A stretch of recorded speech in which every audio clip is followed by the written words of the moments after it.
আসসালামু আলাইকুম। আমি হচ্ছি সাংঘাতিক রকমের চাপপ্রেমী একজন মানুষ। সকালবেলা কোনো রকম ব্রাশটা করেই আমি সোজা চলে আসি রান্নাঘরে চা বানানোর জন্য। বরের অফিস আজকে ছুটি, তো আমার অনেক কাজ। এদিকে বর চলে এসেছে এই হেয়ার প্যাকটা নিয়ে, এটা নাকি তার চুলে লাগিয়ে দিতে হবে। তো আমি বরকে বললাম, আজকে আমার অনেক কাজ, তুমি যদি আমাকে একটু হেল্প করো তবে আমি তোমাকে এটা লাগিয়ে দিতে পারি। তো বর বললো, আচ্ছা আমি তোমাকে কী হেল্প করতে পারি? তখন আমি বললাম, এই তো রুটি বানাতে আর ডিম ভাজতে। তো যাই হোক, বলা মাত্রই বর কিন্তু ভদ্র ছেলের মতো কাজে লেগে পড়েছে।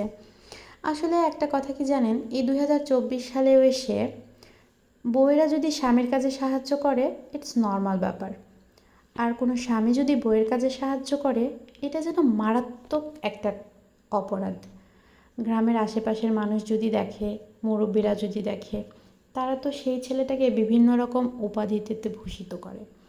এই যেমন বউয়ের গোলাম, বোকা ছেলে, কাপুরুষ।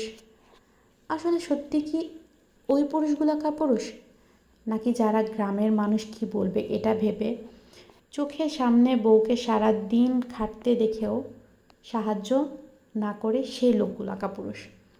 আসলে প্রত্যেকটা স্বামী স্ত্রীর উচিত একে অপরকে বোঝা, একে অন্যকে সময় দেওয়া, একে অন্যের কাজে সাহায্য করা।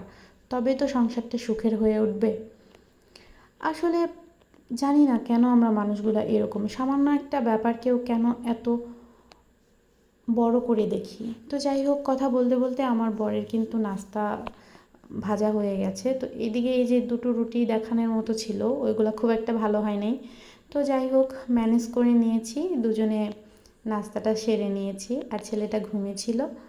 তো তারপর খাবার দাবার পরে চুলের প্যাকটা আমি ওর চুলে লাগিয়ে দিয়েছি। ভিডিওটা এই পর্যন্তই। আল্লাহ হাফেজ।